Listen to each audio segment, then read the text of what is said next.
Bonjour à tous. Aujourd'hui, nous aborderons les deux grands médias, télévision et cinéma. Entre cinéma et télévision, les allers-retours sont innombrables. Cela s'explique en grande partie par le fait que ces deux médias sont constitués, du moins dans leurs caractéristiques essentielles, d'un seul et même langage. Les différences incontestables qui les séparent sont les différences techniques, sociopolitiques et commerciales dans le processus de décision et de production de la part de l'opérateur émetteur.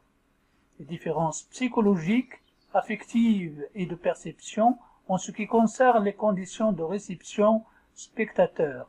Le petit écran s'opposant au grand, le salon familial à l'édifice collectif, la lumière à l'obscurité, l'écoute distraite à l'attention continue. Les différences de programmation et surtout les différences de genre. Dans certains domaines, le cinéma et la télévision se confondent.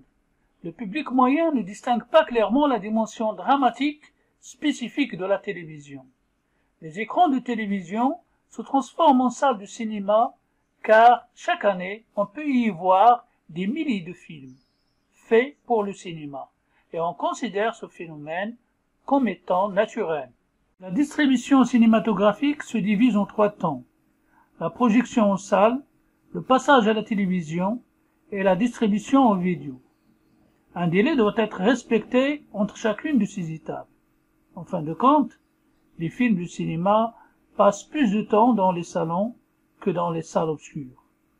Pourtant, le cinéma et la télévision ont leurs caractéristiques propres, tant sur le plan de l'émetteur que du récepteur, de la forme de réception et de la spécificité des messages.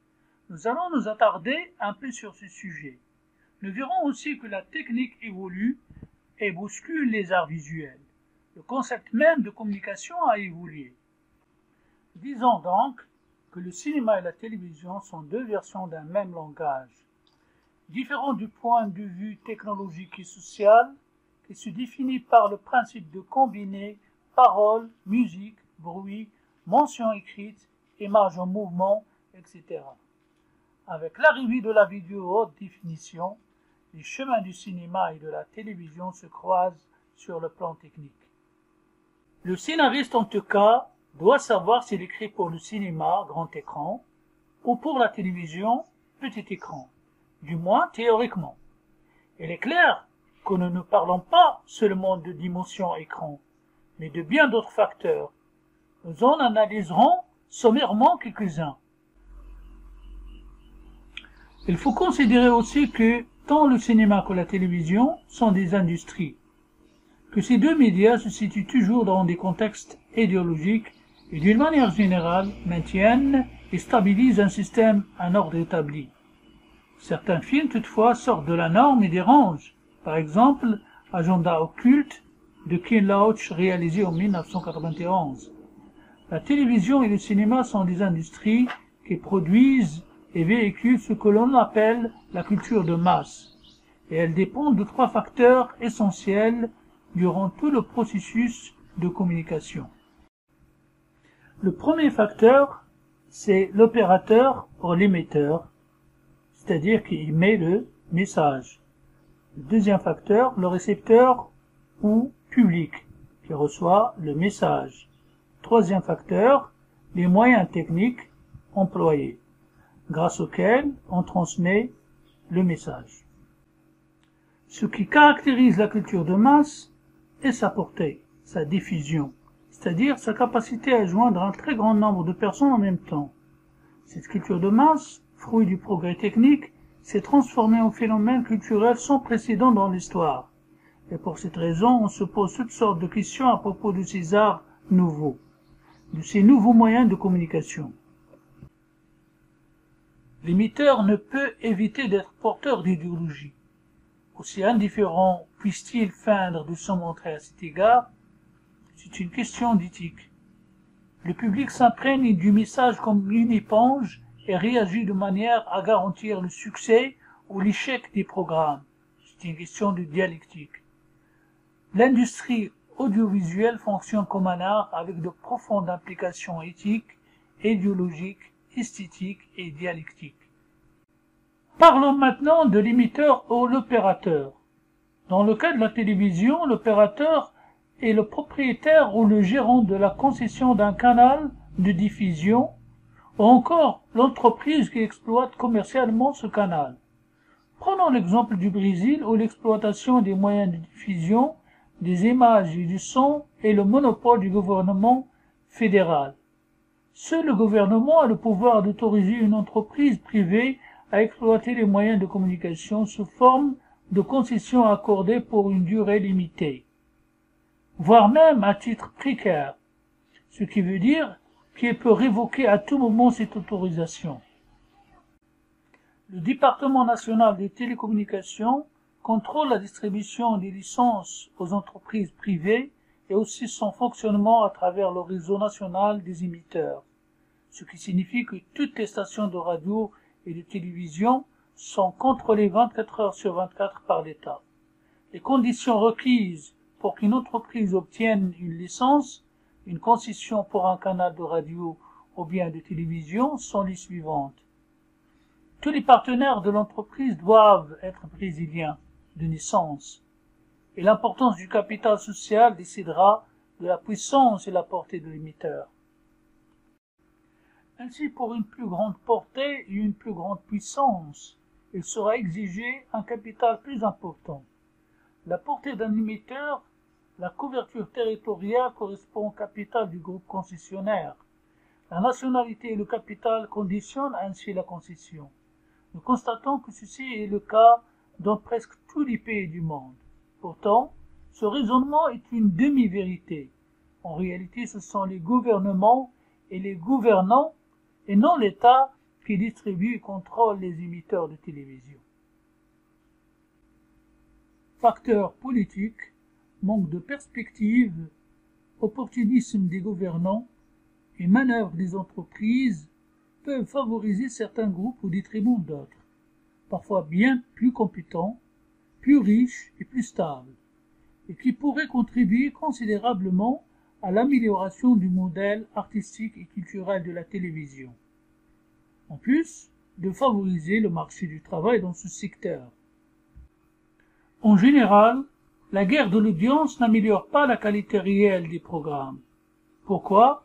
En Espagne avant, il existait un système fermé et dictatorial de télévision. À titre d'exemple, la télévision d'État sous Franco. Brusquement, en 1989, le système politique change. Il se démocratise et se libéralise brutalement. On constate alors une perte de qualité sur le plan esthétique et culturel, due principalement à ceci. Baisse de la créativité et meilleure audience pour les programmes étrangers de mauvaise qualité, parce qu'il est moins cher d'acheter que de produire. Ce phénomène est paradoxal. En Pologne et avec la chute du communisme, s'effondra en même temps l'immense créativité cinématographique et théâtrale, et la télévision subit aussi de sérieux revers. Ceci ne s'explique pas uniquement par de nouveaux paramètres économiques, libéralisme oblige, mais aussi par une perte brusque de repères, d'opposition et de collaboration avec un ordre établi.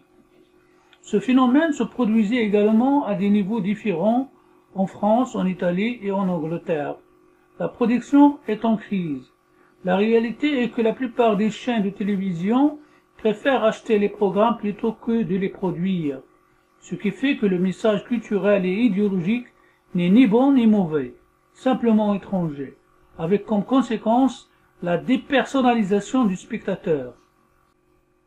On remarque de plus en plus que les chaînes de télévision, tant privées que publiques, subissent une crise qui les fait produire de moins en moins. L'industrie cinématographique, quant à elle, avait compté sur l'aide urgente de la télévision pour sortir de sa propre crise. Mais ce ne fut pas la solution miracle, et cette industrie est toujours à la recherche de nouvelles perspectives.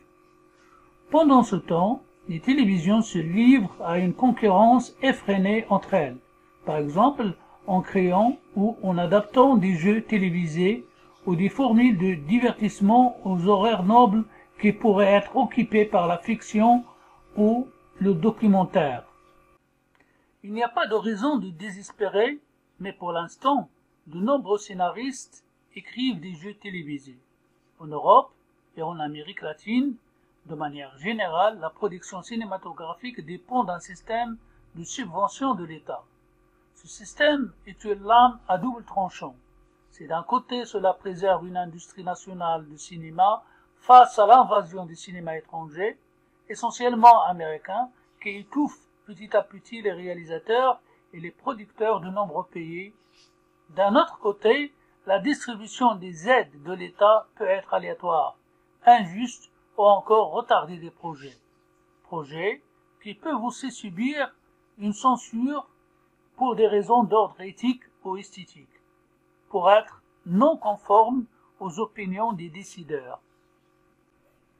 L'État, comme on pourrait le croire, n'assume pas un véritable rôle de producteur. Aux États-Unis, les financements sont toujours privés et les raisons économiques prennent souvent le pas sur les facteurs idéologiques ou esthétiques. Les télévisions publiques, nationales ou régionales, ont l'ambition d'atteindre l'autofinancement, ce qui devrait leur permettre une indépendance idéologique. C'est une déclaration de bonne intention car la réalité est souvent différente. Aujourd'hui, la télévision, même en crise, comme nous le disons, devient malgré tout une source de financement indispensable qui permet de continuer à réaliser des films. Mais l'ampleur de la crise de la télévision pourrait mettre en péril la production cinématographique. Ainsi, sur le plan mondial, pouvons-nous prédire la mort de la salle du cinéma telle que nous la connaissons, au profit d'un développement alternatif de l'industrie audiovisuelle? Je vous remercie. N'oubliez pas de partager sur vos réseaux ce podcast et abonnez-vous pour m'encourager. Et merci encore et à la prochaine vidéo.